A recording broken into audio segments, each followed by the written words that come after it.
quickest 17 minutes. I think that of my whole entire day. That was 17 minutes? 17 minutes. Yeah. Yeah. A lot of the other ones were I thought around it was like 15 or 10 so. minutes. I know. I thought we Yeah. did great with like the time and everything.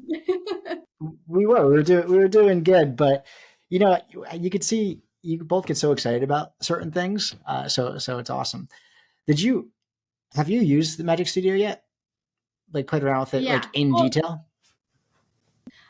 not fully. Like I used it to everything that I wanted to use it for in terms of my marketing and like what I've done. I haven't checked out like every single. There's like 10 different things that's come out on it, so I haven't been able to use like every single thing.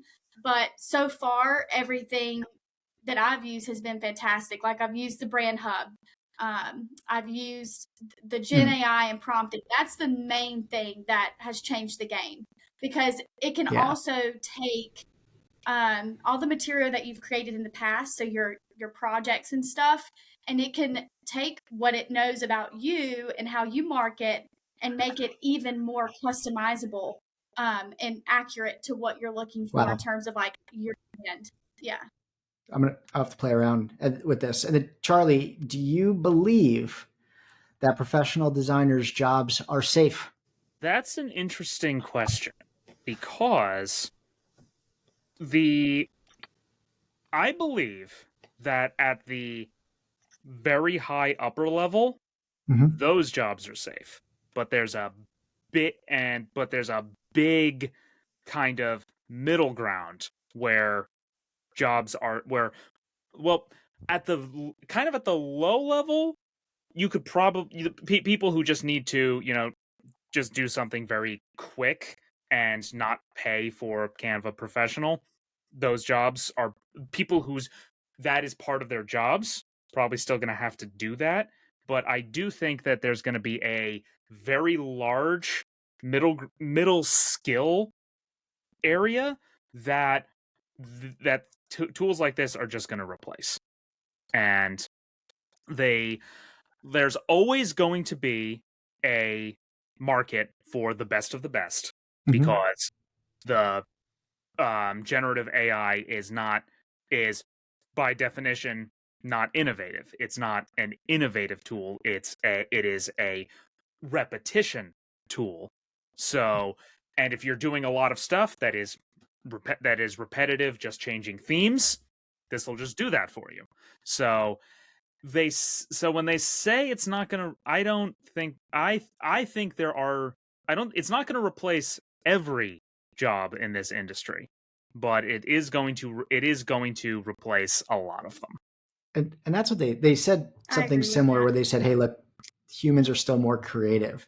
So Sydney, kind of going off of what just Charlie said, or Charlie, either way, if you're eliminating this middle tier, and I actually am the belief that somebody who's not a marketing individual, like say myself, I can go in there and potentially make really nice marketing, not as great as a professional by any stretch of the imagination. But if there's these lack of opportunities to kind of create and learn from experience at the even just say mid tier, I think a little bit on the entry tier as well. Yeah. Do we run out of those individuals who are just not naturally gifted? And sometimes there's a little bit of learning experience that gets people to that spot. What do you think, Sydney? I do think you need to have some sort of creative ability. Like I do all the social media for the Jump program now, in terms of like Instagram, and then I create my own content for like LinkedIn and flyers for the team and stuff.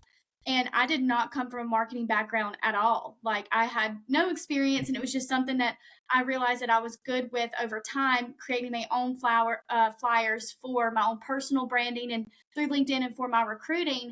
And I did realize I did have like a passion for it, and this creative niche that I had, and it's something I think as a person going into Canva, you do still need that creative ability, but not as much Mm-hmm. as you would say like a professional would do. Like you can even see like on our Instagram from where I started and how simple it was, and maybe it wasn't as good, I don't think, to what the Still good. Instagram Yeah. is now. Like, yeah, the growth I've had, and that was created through Canva. So I think it does still you do need that creative sort of mindset to do well with it. Yeah, I mean, it makes sense. Charlie, I know you always got some good takes on this stuff. Yeah, if there's no like, so the thing that that the industry has to keep in mind is that there has to be some kind of on ramp. There has to be some kind of way to get from the place where you can get paid to practice to the place where you can get paid to be, you know, a professional. You have to be the opportunity space to get to the point where you are able to make a career out of, as you said, these very creative goals. So on the one hand, if tools like this eliminate the technical requirements, like Photoshop is a hard tool to use, and there's nothing inherently how can I say this, significant about Photoshop, like about using the tool Photoshop. Like, if you eliminate the need to understand how Photoshop works, that is not a great loss for humanity, frankly. Like, I'm just gonna come out and say it. You don't like, no one is spiritually enriched by knowing how to use Photoshop. But so if the goal here is to actually enable creativity, then that's good. But if there's no space where you can practice, because you know you don't even need a graphics department, like companies don't even need a graphics department, then there's no opportunity for people to learn. So that's that's the two sides of this. And that's the impact with Gen AI, or as it accelerates, that we're going to see more and more of. Cool. And the other thing to think about is, like, if you're able to, so if the differentiator between like between like really like well-known companies and kind of just not as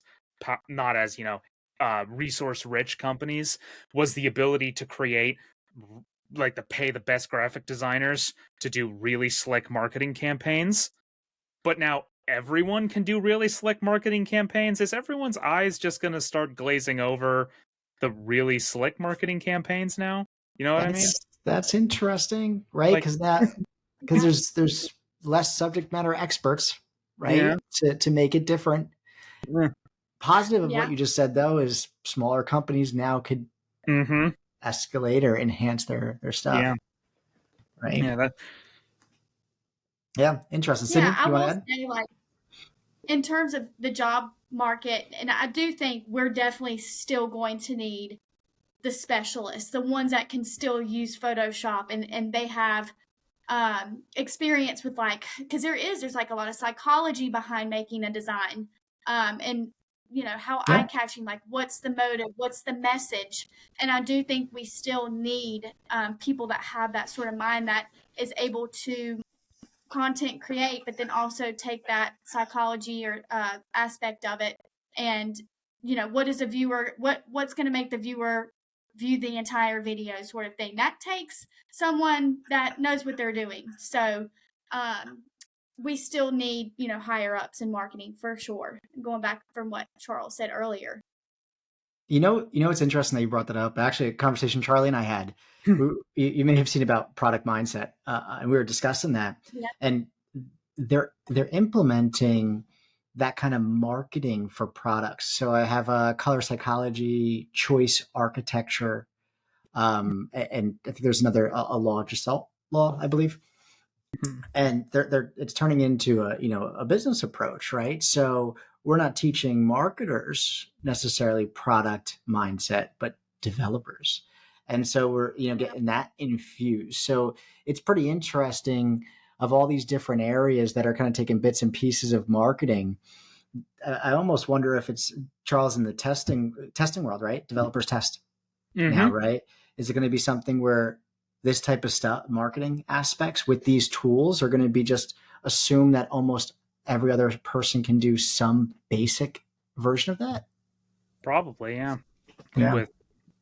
With just access to tools, access to, well, I would say access to marketing knowledge and skills, but that's just like, there's resources out there. You can just find those without any generative AI tools. You could open a Google search and find that out. But Yeah. but That's what I'm nervous. That's what I'm nervous with everything that we always talk about with Gen AI and this type of stuff is the gaps that it will create to get as many experts as there are, because you have to learn. You have to, you know, kind of get through the tough trials and tribulations, right, of work day to day to get to become an expert. So I know we're catching up on time a little bit. Is there anything else that either of you wanted to add to our conversations? I know I didn't get to hit on Wi-Fi 7 with Sydney,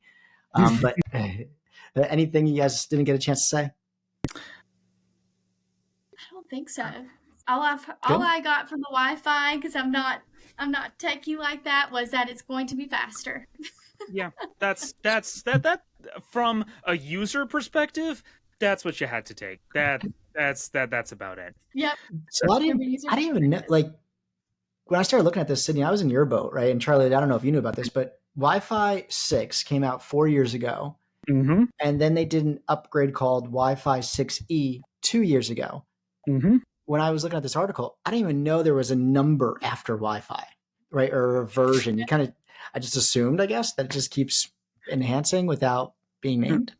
Well, there's, the tech, there's industry standards. Like there's like organizations, there's independent organizations of the industry that monitor advancing technology, that propose standards, and when people make products, they say, okay, it conforms to this standard. So these are not like, it's not like there isn't like the company that manufactures Wi-Fi that this is their product. It is, an independent body that maintains standards, and then professionals within the various industries conform to that, build products to conform to that universal standard. So Everything this is like 5G, 6G, like that type of thing. Stuff like that. Yeah. Yeah. Awesome. All right. Well, good stuff. Anything else? I do have a brief note. I do have a brief spicy comment about Spotify. Oh, this is why I came here. Yeah. Go for it. Okay. Okay. So one thing that's becoming increasingly clear in the entertainment industry, across all aspects of the entertainment industry, is that streaming services are kind of not panning out in the long term. And the reason for this is, and if you think about it, it makes sense, because where does Spotify's growth come from? It comes from new subscribers. Well, if everyone on Earth who wants a Spotify account already has one, where is their growth going to come from? It's coming from squeezing their existing customers even harder, which is ultimately not a thing that customers like. So innovation in the streaming services is not really about improving the product. It's about finding new ways to charge existing companies more. And there's a limit. There's a limit to how much people are gonna like that. Yeah, so we actually, Orchidia and Matt chatted a little bit about that last time. Sydney, go ahead. I was gonna say, Charles, I guess the only way they'd make, more money is like a child getting a phone when they're 15, 16. They're like, I need a subscription for Spotify. So I guess that's the only, that's the only way. But then you've got Netflix that just raised their prices to $25 a month. And then they took away the shareable access. So Yep. you're so right Yep. on, where are they going to continue to get more money? Did you guys see? So actually, one of my best friends sent me something this morning, showing me the price increase of Disney Plus from when it first released to now, and whatever it is, it's I think $140 a year, potentially Wow. more. Actually, I don't know. He might be getting a discount. It's got to be more now. But I think when he first started paying, it was like 70, 60, whatever it may be. Either amount, massive increase. So good. Yeah. Because like the previous business model for movies and TV shows wasn't great, but the revenue stream was obvious. You make a movie, costs $1 million to make a movie, 5 million people go see it, $10 a ticket, your profit is $9 million. That, do not think about those numbers too much. I just made them up. You make a new TV show, companies air commercials during the television show, they pay you to show commercials during your television program. It is a consistent revenue stream.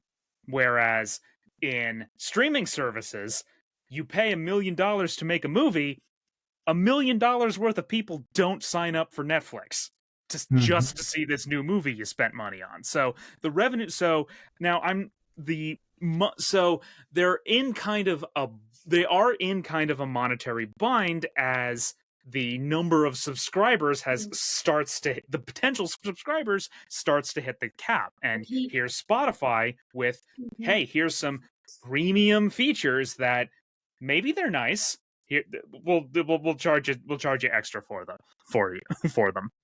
Yeah. And you know, I was reading about the Spotify one, and I know we'll wrap up here, but just it might actually hurt authors for what they're going to make. Obviously, you had the whole music industry battling against the half a penny they make per listen or even less.